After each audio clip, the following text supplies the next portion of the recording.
How high do the mountains of Kur go? Today, we're going to find out.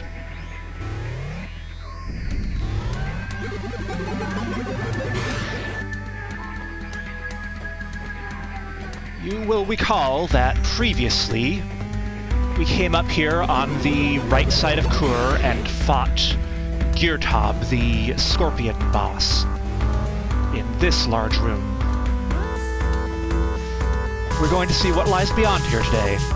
Now, you will note that red door up there. We can drop down later, I will point that out, but for the moment I'm not going to do so, because this corner over here, there's not going to be any way to map that for the time being anyway. So regardless, I'm going to have to come back later in the game when I have more mobility. And we say hello to the electronic corpse of Katrahaska, of course. And up here we get ghouls. Now that we have the level 2 hack tool, we can actually hack these ghouls now.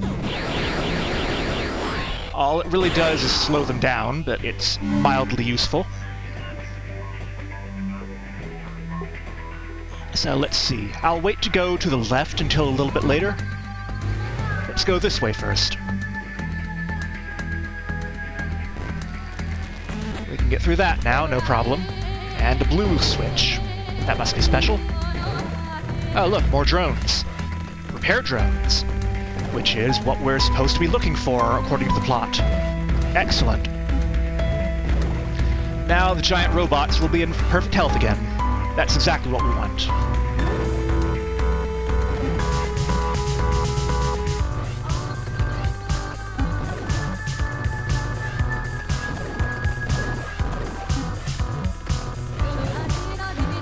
So now we are looking for another Rusalki named Ophelia, mentioned earlier.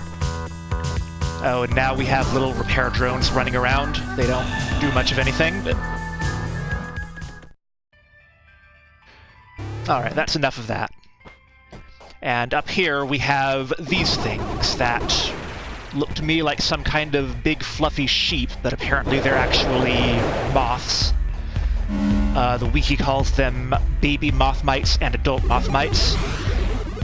When you hack them, they just start behaving like the other one, which means exactly the same except different sized.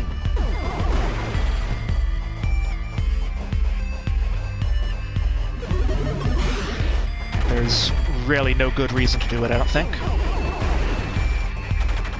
Now here we have Cyan Scissorbeaks, much like the other ones, except that when you hack them and trigger them, you now actually get a row of drillable blocks instead of bubbles or whatever, with that nice glitch that you can see the background behind them after you destroy them. So that really doesn't help right now, so I'm not going to do it very much, but that's what they do. Get credit for the hack, at least. Oh yeah, there's a laser thing up there too. Let's see if we can get rid of that.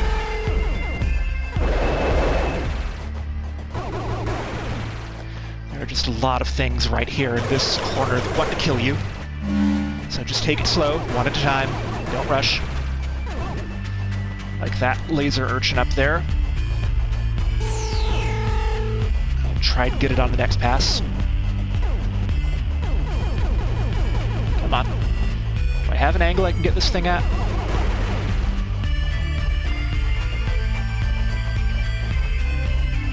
Okay, you go away, and then I can get the urchin. No problem. That was unexpected, but okay.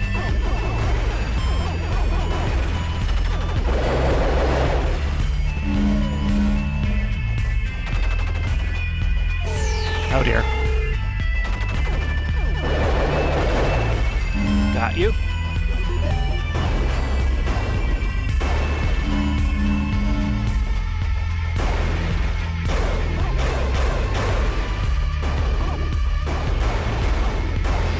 You can see the extra projectiles from the tentacles helping a little bit, but not much.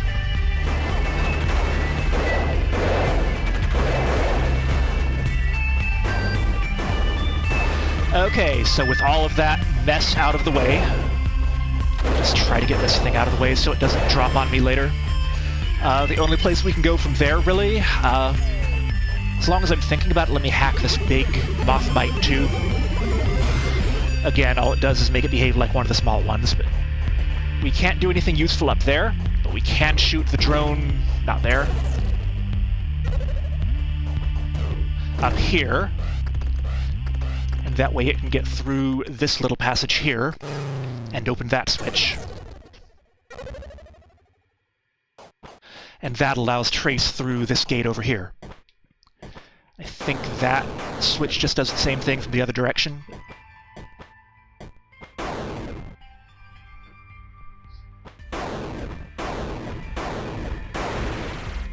Alright, now, I believe this is a save point?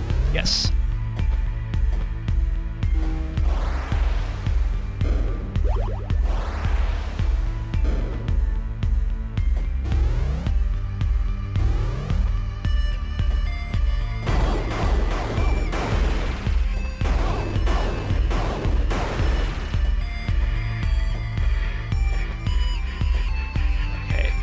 That's the one I already hit with the drone. I don't need to trigger that one again. So what's over here? Ooh, a piece of candy. No! Yeah, you go for that, and you fall all the way down here. And basically, the way the game is guiding you is that you end up at the bottom here, and there's no jump down here you can really make meaningfully.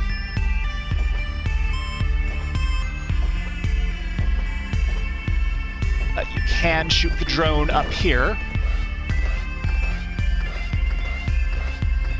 And you find an item over here, which presumably will get us out of this pit. And indeed, it is the Grappling Hook.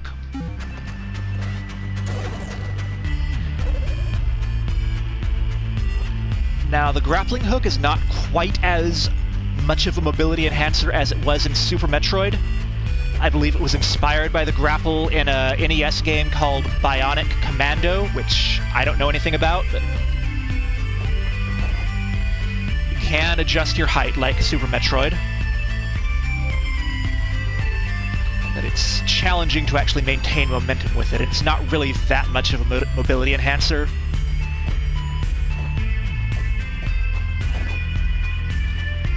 The interesting thing is that the grapple is actually completely skippable in the game's item progression.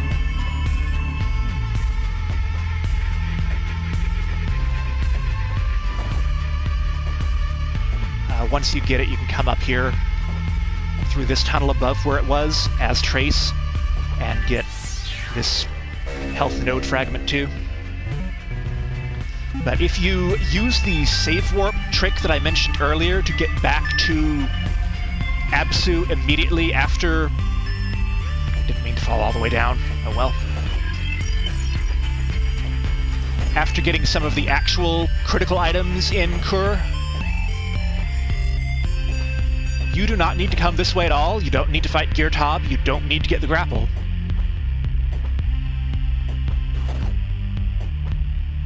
Really, the only reason the grapple exists is so you can get back up that point of no return jump at the entrance to Z. Let me see. I need to go up here. From this side, we can teleport through these walls and do something useful with it. But to actually get that power node, I think, over there that was a trap, you just need to grapple across here, and it's easy. Let me see, did I map this whole area now? Excellent. And then there's a little tunnel at the top here that really doesn't do much of anything. Just allows you to come back to the top area here.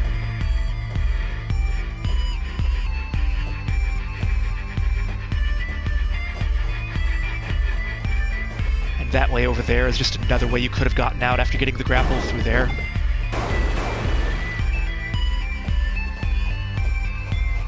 And that's everything you can do over here in this area. Except take a little more damage from the Scissorbeaks, but that's optional.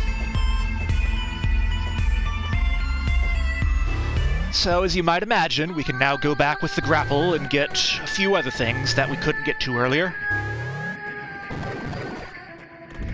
Say hello to the repair drones. Let's give them a friend. Whee!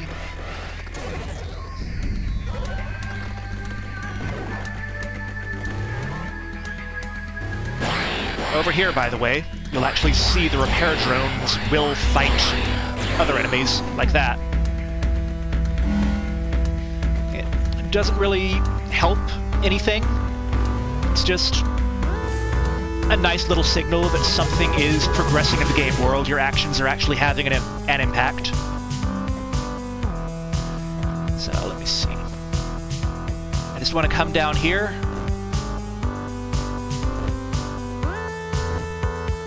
If I can do the teleport properly. The red door at the bottom of the room there is what would drop you back down into the Geartob fight room that I pointed out earlier. It doesn't really help. It's possible, I think, to grapple across the top of that ceiling and map that upper left quadrant of the room, but it's not really worth it. Here, though, with the grapple, you can come across this pit easily without taking any damage. Get another health node, as one usually does after fighting the boss. And this takes us to the other side of a room that we kind of saw earlier. And there's a drillable pathway out here.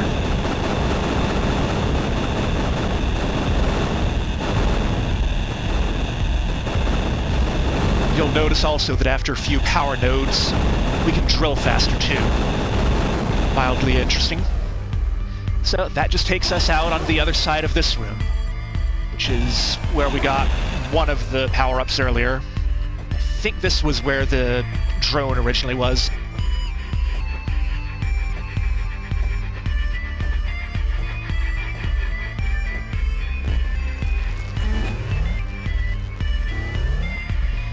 So, now that we've done that,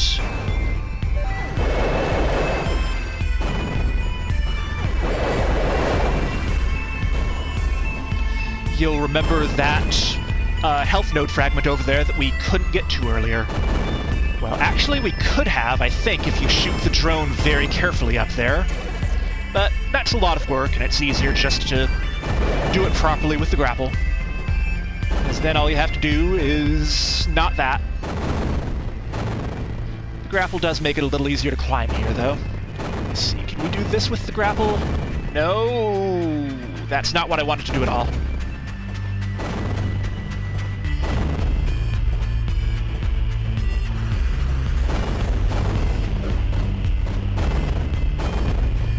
You.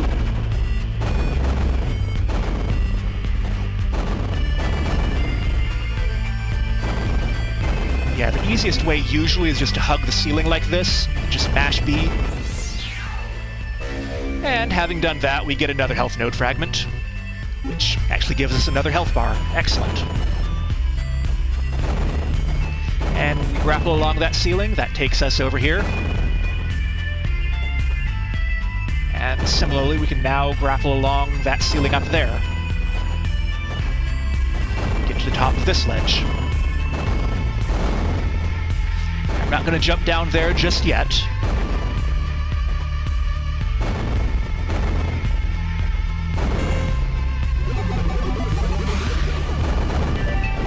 Ow.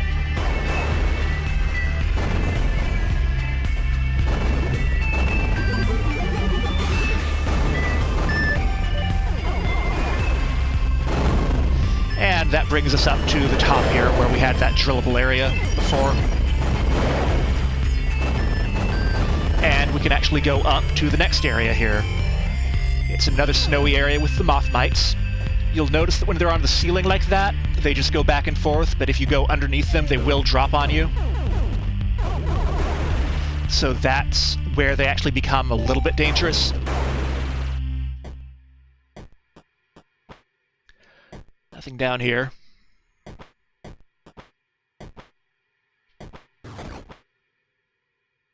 And it's just more opportunities to grapple around. Which I suppose is exciting. If you have Metroid nostalgia, which if you're playing this game, you probably do. But enjoy it while it lasts, because this is really the only chance you'll really be getting to grapple around.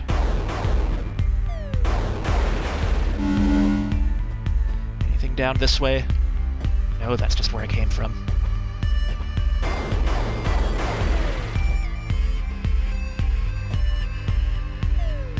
Over here.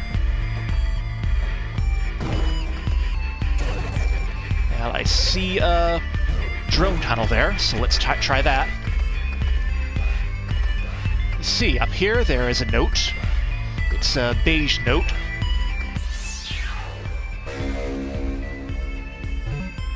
And it's another gobbledygook note. So I'll put up the translation after this. So this is kind of a follow-up to the other one. Basically, the plague more or less killed everyone.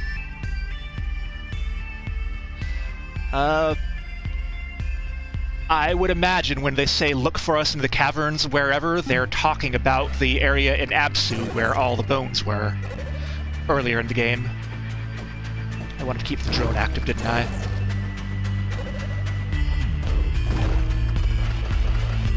I don't know if the Sudrins intended to actually find refuge in there and died anyway, or if they intended that to be a graveyard, but that seems to be basically what happened.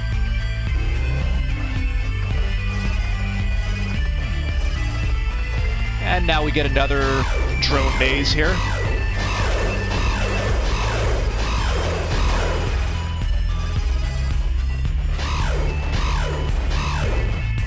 Just a way of letting you evade these things without the benefit of the address disruptor or any other of the good tools that Trace has.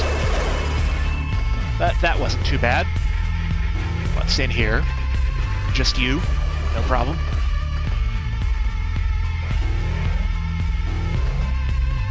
Now, this looks like you just go over to the right, but if I remember correctly, over to the left, that wall is actually drillable. You can come through here, there are many, many horrible things, and I'm going to just kind of get beaten up by them with the drone.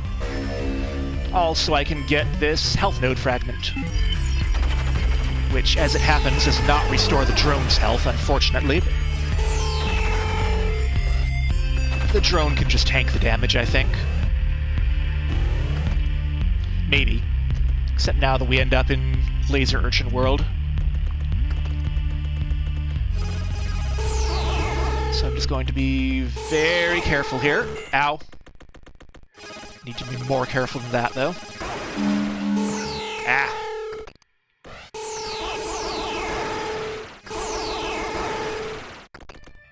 Cover. And back up. That one's gonna get me. Yep. I can just go up. Made it. And that takes us up here, where we can get something else. In this case, it's a weapon called the Reflector.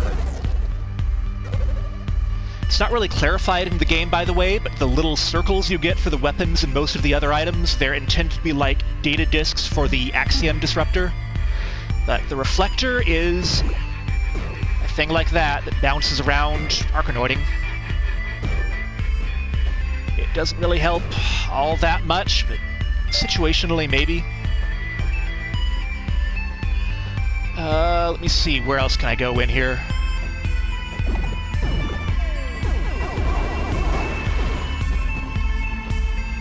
I'm not looking straight at my map, so I don't know exactly where everything is, but you're gonna fall down. That's fine.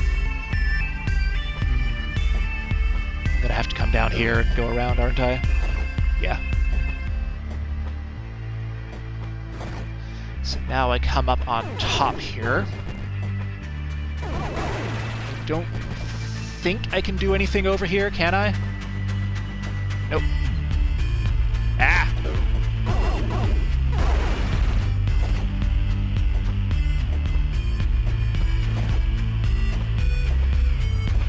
Okay, so I just keep coming up here.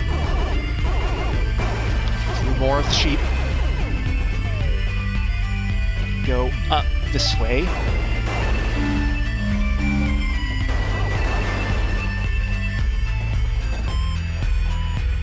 A little more distance than that. Oh. Ah.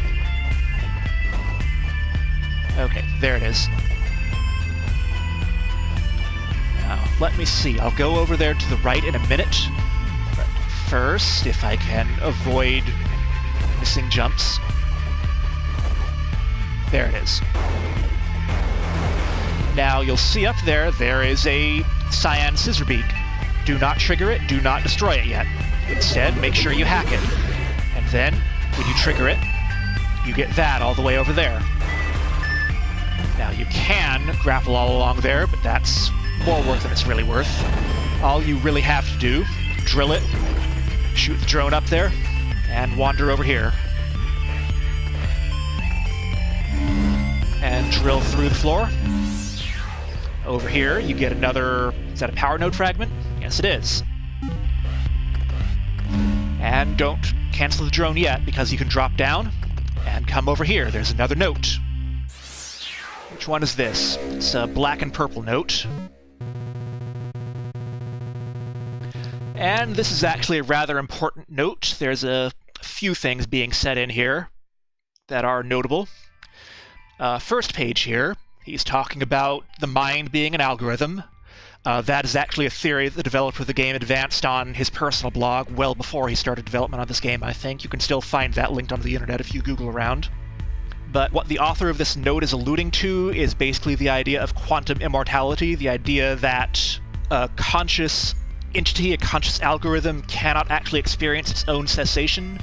Therefore, as long as there is one quantum universe in which that algorithm exists, it will continue to operate, and the consciousness being described by that algorithm will continue to experience it indefinitely. It's a theory, I don't know. But this person goes on to talk about Uruku, our giant slug vampire friend from earlier.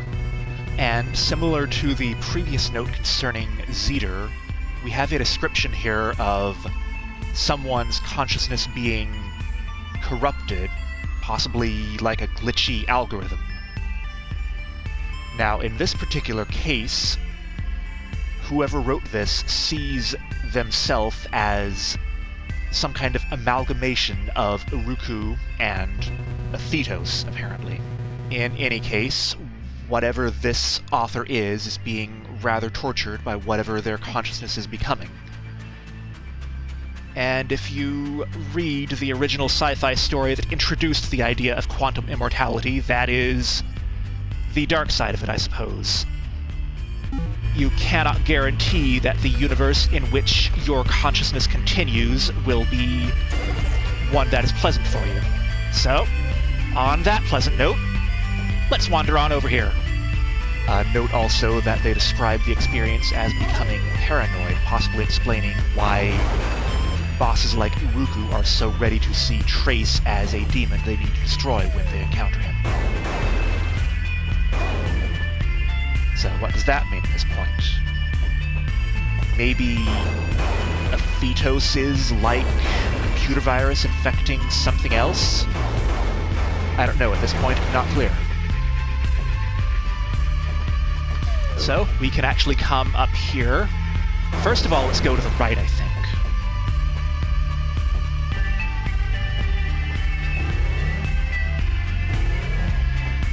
We have a room here. I see the Scissorbeaks down there. I think if I drop, they won't get me. Or I might be wrong.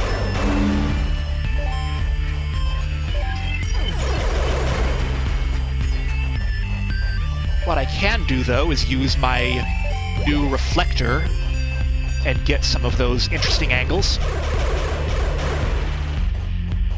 So that's one place where actually using the Reflector is worthwhile. And what's this?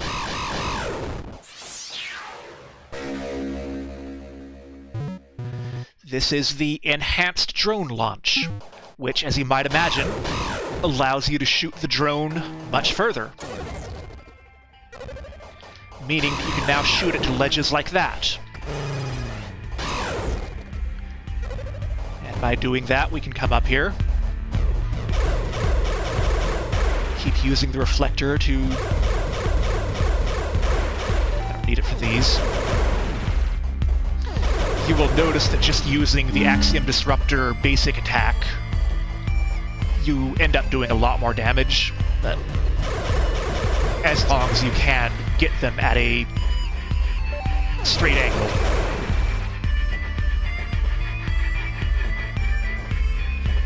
And that just takes us back up around here, and there's nothing else in here. So, that's that room. How much higher can we go?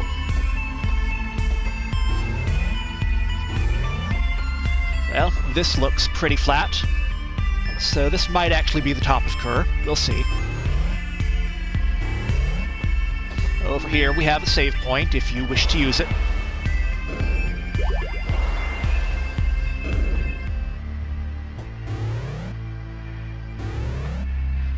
And for the sake of argument, because we can now do so,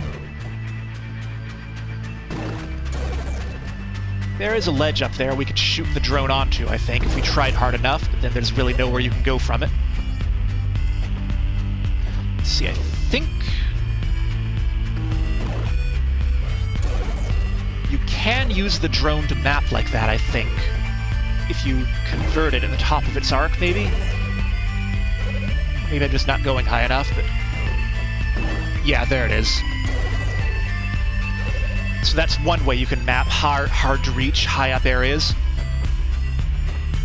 And this looks important over here. What is this? It's a big pile of bricks. And I can't jump high enough there, but the drone can. But the drone can't get through here. But you will notice a really fancy type of door over there, and also an arrow, so... one day we'll be able to get through there, I guess, somehow. If we find a way to destroy those things, or whatever.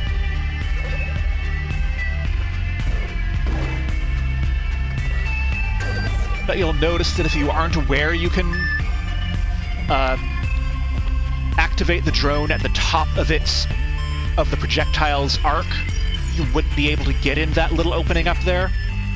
That actually tripped me up for quite a while the first time I played this game.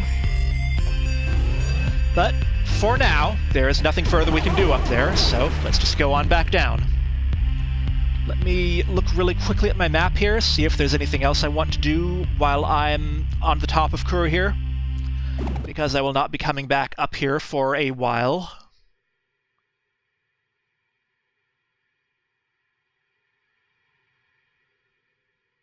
But I do believe I have everything I'm looking for.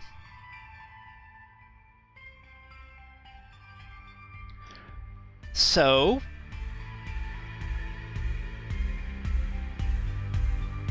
what I'm going to do, I think, is drop most of the way back down Kur and pick up there in the next episode. Because there's really nothing further I can do on the way down. And I'm basically at my target duration here. So, I'll save and pick this up later on. Thank you for watching, and good night.